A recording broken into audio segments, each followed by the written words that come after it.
been my birthday. Here we are. Thank you. I made it up to the front finally. We haven't had this many people in the house ever. and for those of you who were here last time, we had a lot of people in the house then too. It is my pleasure to introduce Senator Klobuchar from our neighboring state of Minnesota. A little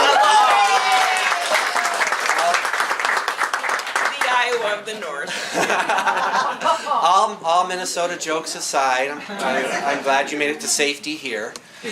But you know, I was thinking about just the political environment and how I'm going to introduce candidates to groups of friends that are here.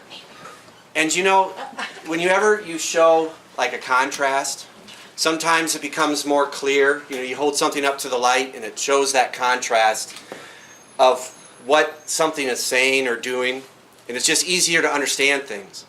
And what we have right now is a real contrast between what I see as our values of what it means to be an American and to treat people with respect and to value equality and to value people's freedoms and to just value people. Yes. Yes. And if that is not more stark, you're absolutely right. Yeah. If that is not more stark than what it's been in my lifetime in today's political system than it is today, of what it means to be an American, I don't know when. I hope it never becomes more stark than what it is. And I'm so grateful for you, Senator Klobuchar, to step up and say we can do better. And I am anxious to listen how you want to do it. So, All the right. floor is yours.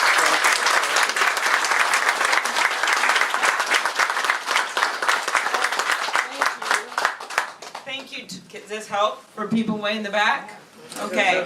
Well, thank you, Todd. Thank you, Ann. And thank you for opening up your home, literally, everywhere on this beautiful, beautiful day and this Memorial Day weekend. My family's here. You want to come out so everyone can see you? This is our daughter, Abigail, right here. Way in the back is my husband. I don't know. He's the only guy. Okay, he's the only guy with the tie on. So I don't know why I'm wearing this, but he is. And then our great staff, our staff director, Lauren Dillon, right over here from Brooklyn, Iowa. Doing a wonderful job. And I mostly first want to thank Todd and Ann. Ann for her great work as a teacher. Thank you. And Todd for his great work at the legislature every single day. Are you ready to take back the Iowa House? Yeah. Yes, we are, and I know he is. And he has a great plan and a really strong, strong possibility to do it. Now, I would argue having a candidate for president at the top of the ticket from the heartland would be very helpful in that endeavor. So let me make my case to you here and tell you that for me, I'm someone that is from a little different background than some of the other candidates, right? And from certainly a different background than Donald Trump. My grandpa was an iron ore miner, and he worked 1,500 feet underground in the mines his whole life. He had 9 brothers and sisters. He was the oldest boy, so he had to quit school and work in those mines his whole life. Every day he'd go down this 1,500 mine shaft from 1,500 feet underground and wanted to be in the Navy, couldn't do that, sacrificed it all for his family.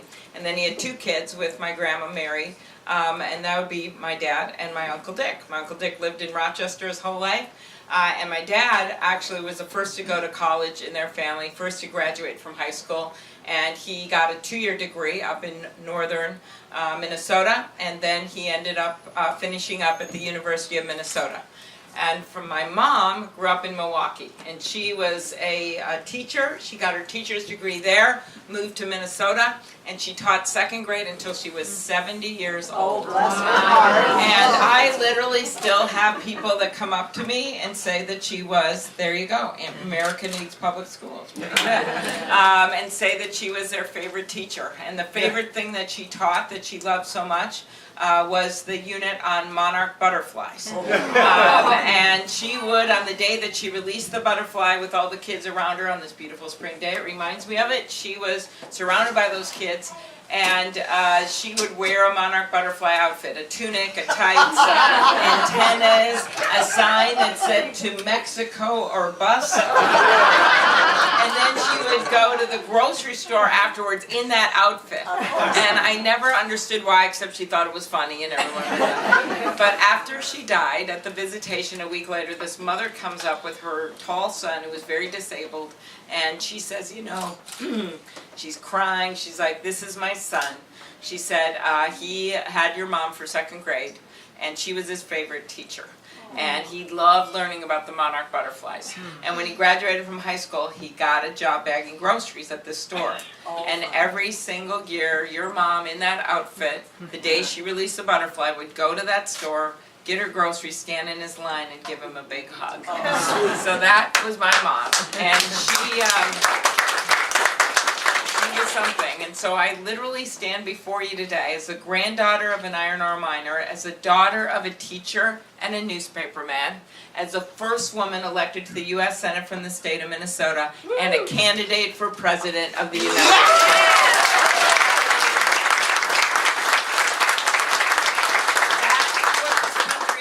That no matter where you are, what you look like, how much money you have, that you can succeed in this country, that you can run for office, that you can run for mayor. By the way, your mayor's out there. Thank you, Mayor. Thank you, Mayor.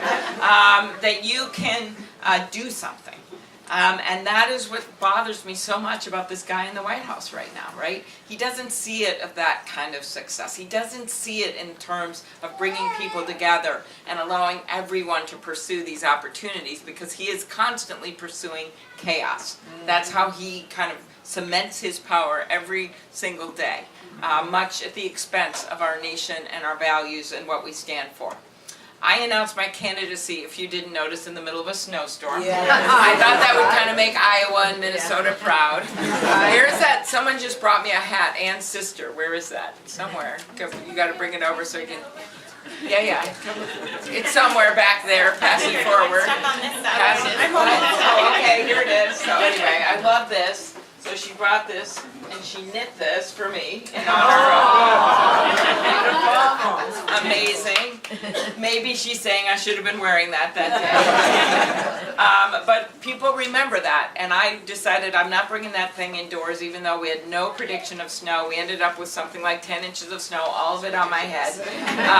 We had 9,000 people that came in on sleds, that came in on skis, pulling kids on the back of toboggans. It was the most incredible thing that I had ever seen, and there was so much joy there, except for one person, the woman that did my hair. Everyone thought it was this iconic moment, and I did not find out till a month later. She's been cutting my hair for 25 years. She's like, you know, that morning I looked at your hair and I thought, well, it's just getting a little gray at the top, and had it colored. So she said, you didn't notice, but I sprayed a bunch of brown stuff on there. So while everyone is cheering, Bea is out there praying because she's afraid that's going to come on national TV. The other funny part about it is when I got back to the Senate, these are little sidelines that I never reveal. So I get back to the Senate, and I'm sitting there, and was Marco Rubio comes up. He goes, that was so cool, and did you really raise $1 million in 24 hours? And I go, yeah, I did, but you know, half of it came from snow globe manufacturer. And he goes, really? You are such a Republican.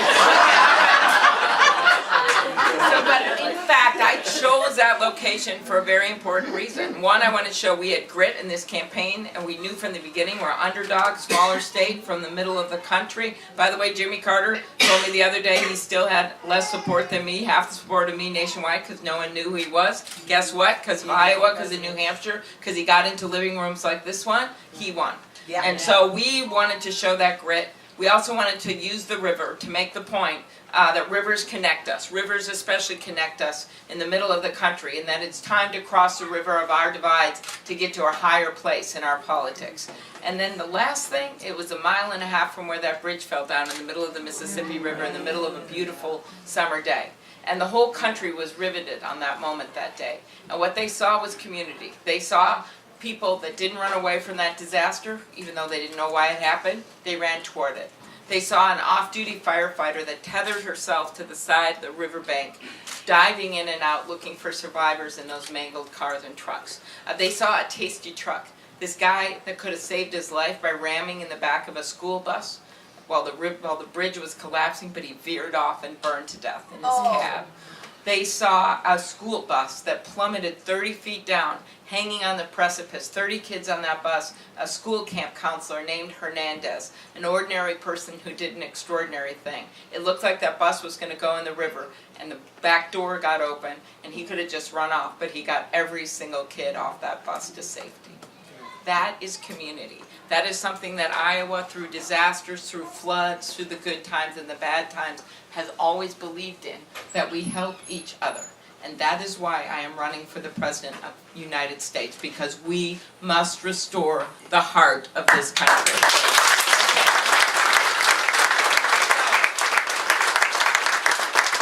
Someone that is blunt, that takes on issues directly, kind of part of my Iron Range roots, right? And so I have talked about the issues that I think are truly facing us right now. We've gotten out of a bad downturn in our economy, right? We're at a more stable time. That happened over the last decade, and we got out of that thing. But now is the time that you've got to govern from opportunity and go after those problems that we see right in front of us instead of just pretending that they are not happening. And those are things like our workforce, making sure that kids are getting degrees and they're able to afford them for the jobs that we have out there right now in medical, in technology, all of those things that we want to get more kids to go into because we have so many job openings. It is about immigration reform and making sure that we see the economic value of immigrants, and we think about what they've done for our country when 70 of our Fortune 500 companies are headed up by people from other countries. 25% of our U.S. Nobel laureates were born in other countries. We need workers right now in our fields. We need workers in our factories, in our nursing homes. We need people that are going to start small new businesses and employ new people. When you look at the arc of history of America, immigrants don't diminish America, they are America. Yeah, right? So, only on the border, and that's all he talks about all the time. That is not what I feel in Iowa. That is not what I feel in the heartland of this country and across America. Okay, another challenge, climate change, right? It's not just coming, it is here. And I think a voice from the heartland is very important to taking this on. We know there's rising ocean levels, but I think you know that is not what the Iowa voters are going to look at when they think of how do I deal with this. What do I talk about? I talk about the tornadoes we've seen, the unprecedented hail that we've seen. I talk about the wildfires that have been raging across places like Colorado, with all those brave firefighters perishing in Arizona. I talk about the floods and a woman named Fran who showed me her house on the Nebraska border. She was near Council Bluffs, and she shows me her house. And she says, you know, through these binoculars, this is the house that my husband bought and I bought, and we did it. We got 2 4-year-old twins, and we thought we'd retire in this house. This house is so sturdy, it's been there for nearly a century. There is horsehair in the plaster. And then I said, well, you know, it's kind of too bad the river is right here, that it's right near the river, and has this happened before? She said, no, the river is 2.5 miles away. She said, it has never come this close before. The levees broke because there was so much water. Fran's story, those are the stories that we tell. The fact that homeowners insurance has doubled for people across this country, that is a fact. What we are seeing is an increase in our greenhouse gases, and we have to do something about it. What do? Well, as your president on day one, I will sign us back into the international climate. Pass a bill to do this, the Obama clean power rules that are literally sitting there on the cutting room floor, the gas mileage standards, sweeping legislation to work on our building standard, that we can do this. And you know what the other thing about this, I am so sick of hearing about this rural-urban divide, right? I am in a state, in a metropolitan area, where I spend, every year I go to all 87 counties. And it is to make the point that we are all one state, and I make the point now that we are all one country. But by the way, we're not going to be able to bridge that divide if we can't even send an email to someone when you're in a small town in Iowa, right? So it is high-speed internet, it is broadband to every household. If they can do it in Iceland, they can do it in here. It is respecting rural hospitals and the different situations with rural health care. Grassley and I have a bill that focuses on emergency rooms and making sure they stay open in rural Iowa and the rural parts of this country. It is making sure that we have schools that are good in rural America, and it is making sure that our health care works not just for those that don't need it a lot, but for those that need it. And I saw Tucker out there, right? Tucker, who, by the way, Todd, you saw that ramp? Where are you? Todd built that ramp for Tucker this morning. There. With Frank's help, and with some of the media too, and yeah. The okay,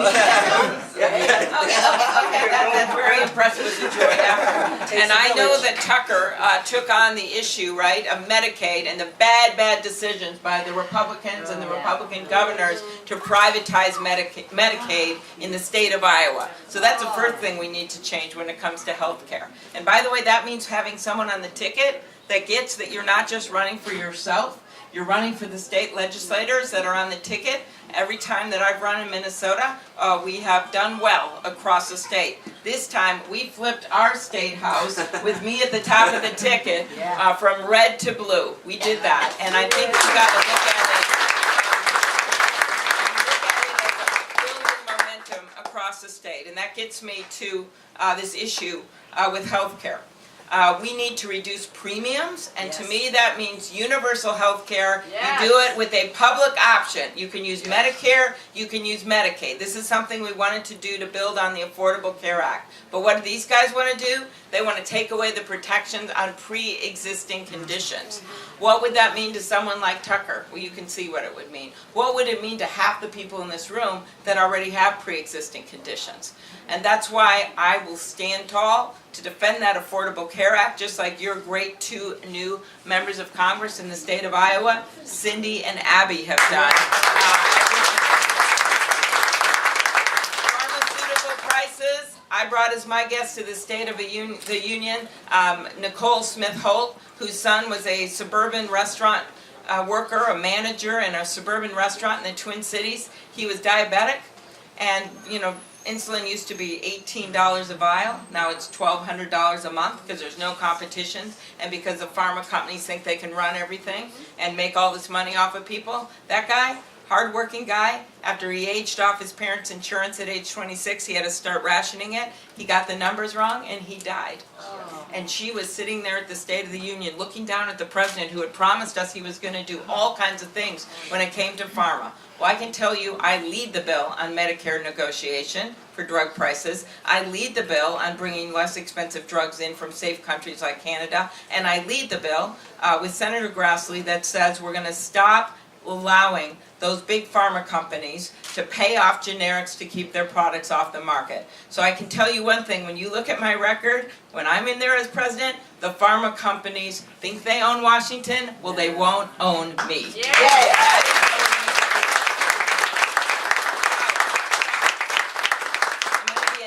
Later this afternoon a series of things to help our farmers.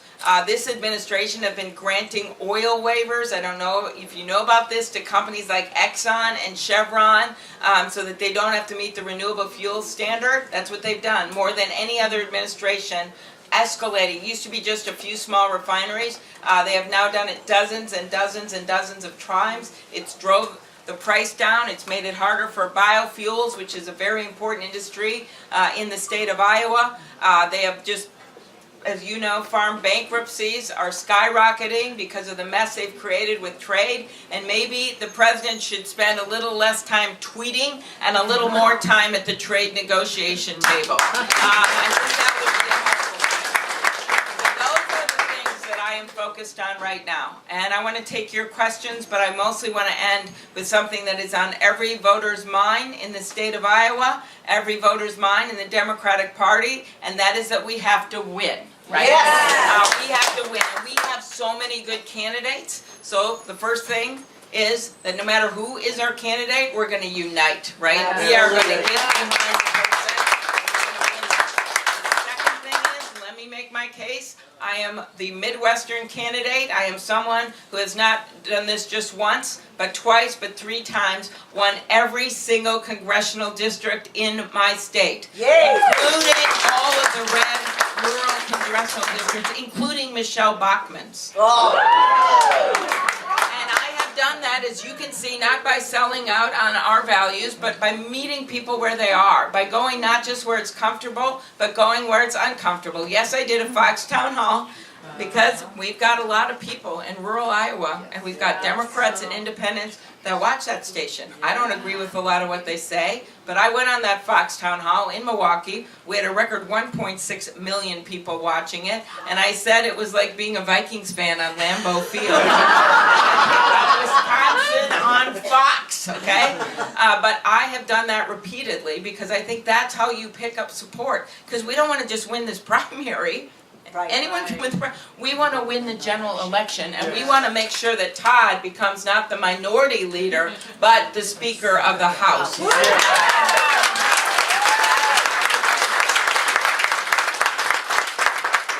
I am doing this the right way, out of the Paul Wellstone fashion. And guess who Paul Wellstone's best friend was in the United States Senate? Tom Harkin. That was his friend. That was his best friend. And Paul would go around in that green bus all over our state. He would run back and forth really fast in the parades. In the last year when he had announced this date, he had MS, that tragic year when he died in that plane crash with his wife Sheila and their staff and their daughter. That year, he couldn't run anymore because of the MS. He would just stand on the back of that bus and wave.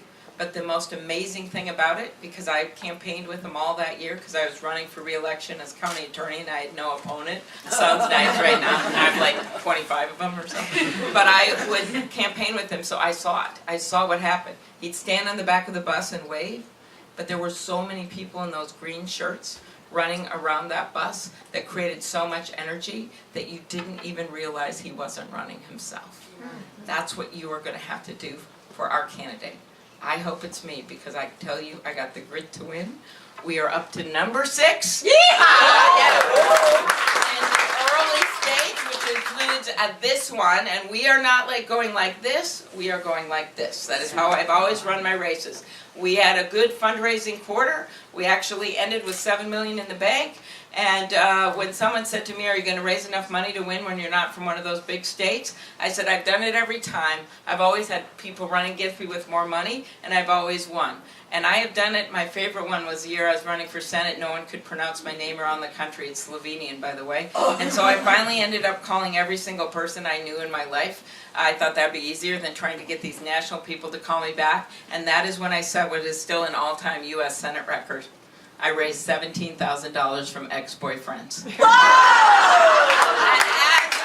my husband will tell you, it is not an expanding base. So whatever you guys can do to help us, small contributions, signing up to help. We need your help. This is a grassroots campaign of grit, and we are ready to win. Thank you, everyone.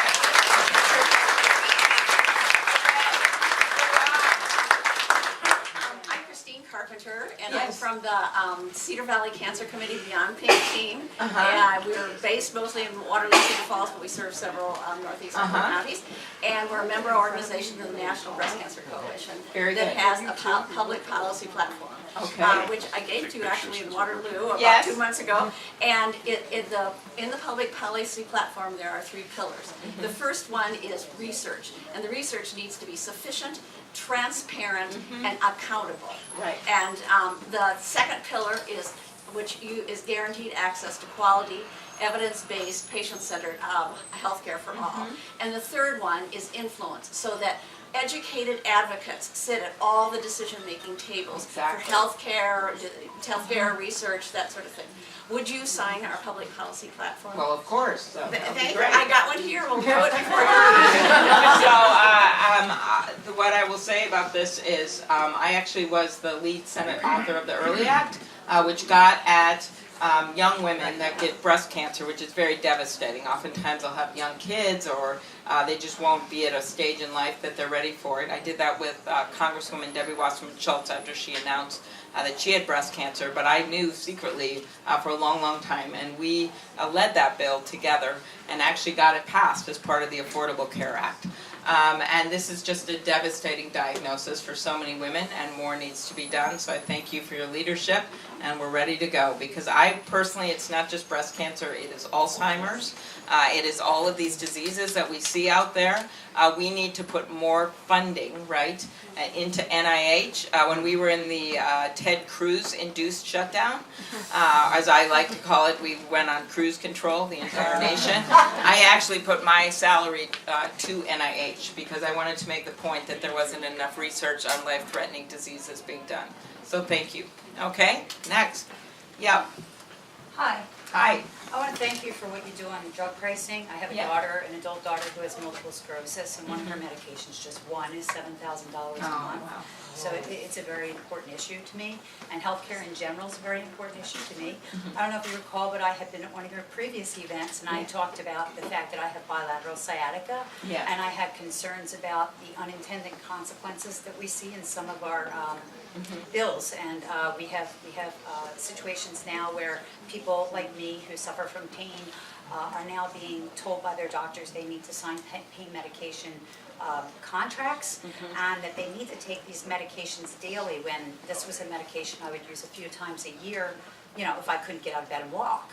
So we had discussed before the CARE Act and CARA, and I didn't know about CARA, so I looked into CARA a little bit more.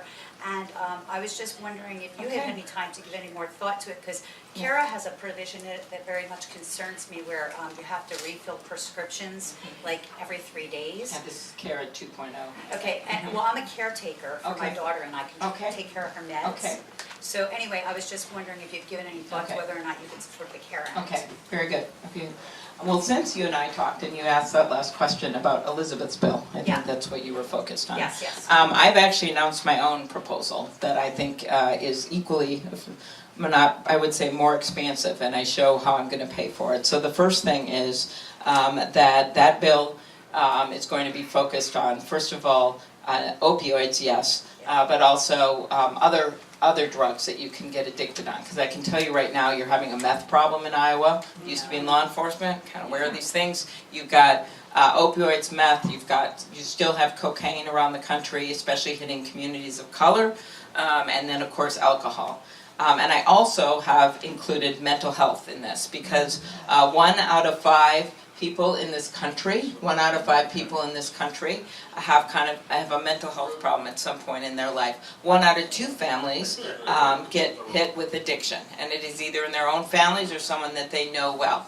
Yet we have been going backwards when it comes to funding. In Iowa, and maybe you know this, you have the lowest number of beds per capita of any state in the country for mental health. You are down to 64 beds right now for mental health patients. There are people in rural hospitals that get stuck, that have nowhere to go. There are doctors that don't know what to do with them. They end up in the criminal justice system, very sadly for them and for our society. So the answer is that we have to put the money up, and everything I put out there, I've showed how I'm going to pay for, because I believe if you're running for president, you have to have real solutions for real problems, and you have to show how you're going to pay for it. And so what I have done, if you could just, you've asked, we can talk about it again later, I know we have, and how I would pay for it is on the backs of those companies who have profited off of all this, right? These pharma companies have made so much off of opioids. You can do a 2 cent per milligram tax on opioids, and then there's going to be all these lawsuits that are going around on the country, right?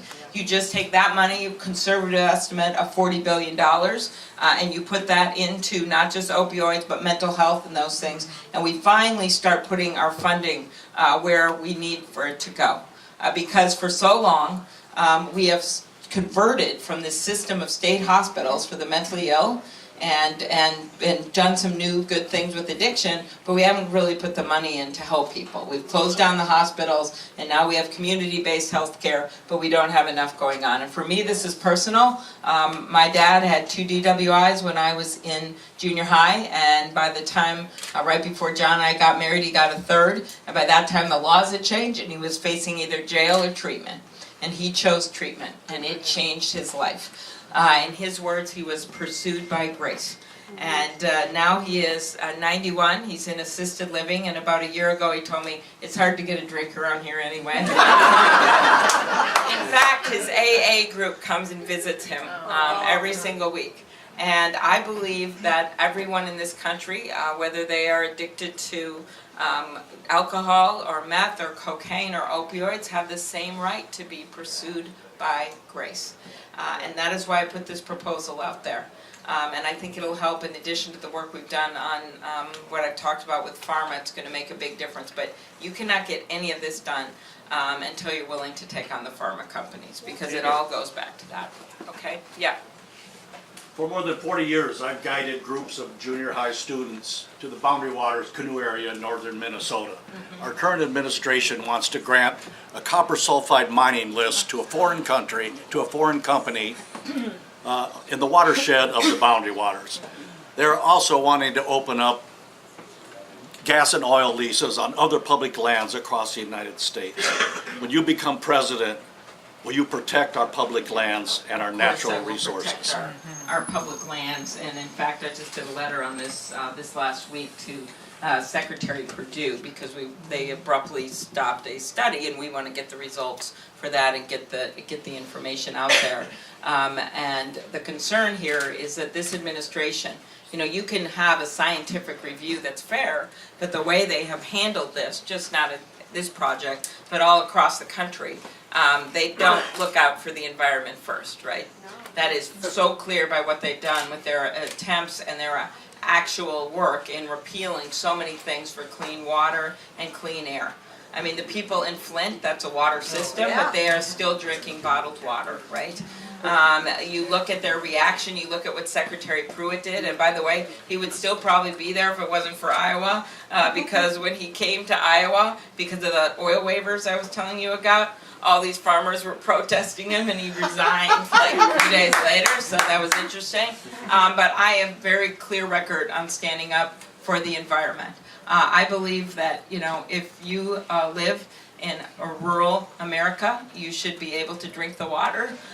You should be able to, every vacation that I took from the time growing up until I think I was like in 6th grade, was in a tent or in a cabin.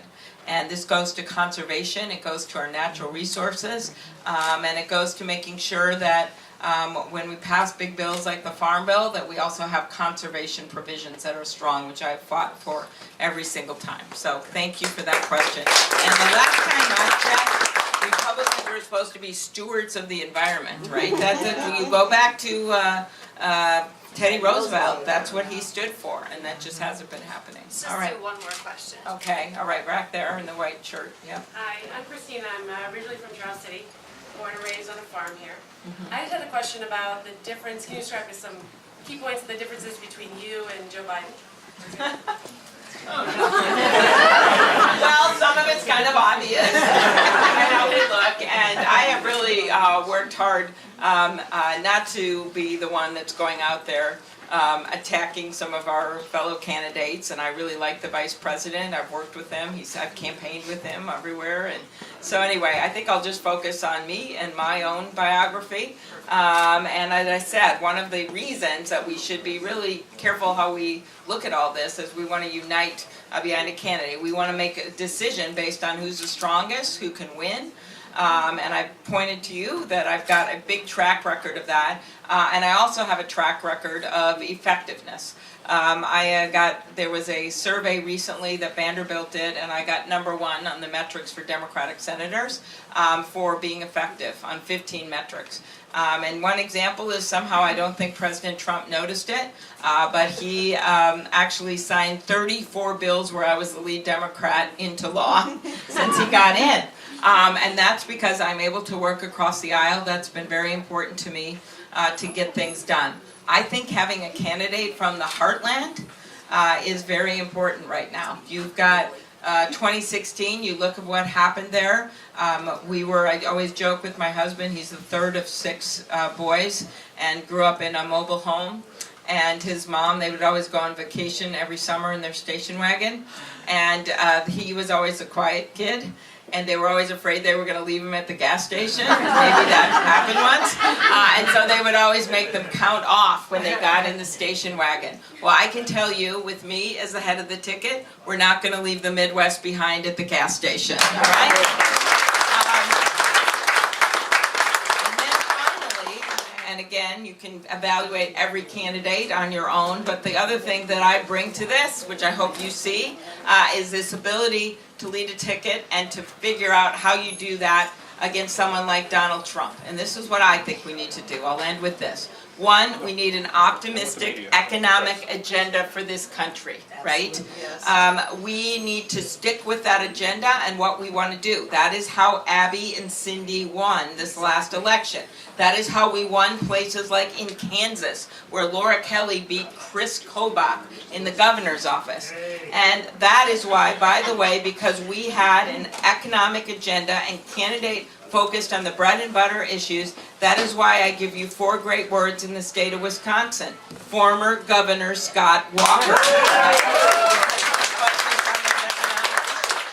And so, while we do that, we have to realize that this is a guy that wants to control the agenda every single day. That's why he sends these tweets. He wants to divide people. He wants to divide them upon division, upon division, upon a division. So one of the things we learned from 2016 is you don't have to go after every single thing he says, right? Some of the time you just ignore him, right? Some of the time you just show strength with simple words. Maybe Speaker Pelosi did that when she put on her sunglasses when she left the White House. Some of the time you can use humor. And that is something that I'm uniquely good at after having done, I think, almost every humor dinner in Washington, D.C. And this is what I did when he went after me the day I announced in that blizzard. And he said, he sent out a tweet, and he called me Snow Woman. He said, she's talking about climate change in the middle of blizzard, Snow Woman.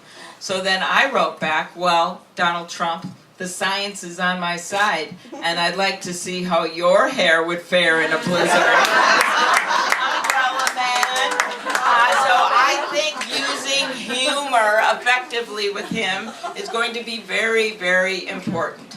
But the most important thing is we stay united, that we have our own economic agenda, so that when people look at our candidate, they can say, okay, what does this person stand for? What are their values? Yes. Is this something that I want in the White House, so I don't have to be embarrassed every single day? So that's why I have run this campaign, a positive campaign. I will continue to do this. We've run it with a great staff, like Lauren and everyone working with us, Elizabeth over there, who's from our Twin Cities office. We have really worked hard to be positive. And that is how we're going to run, and that's how we're going to win. But most importantly, Democrats of Iowa, that is how we're going to govern. Thank you, everybody.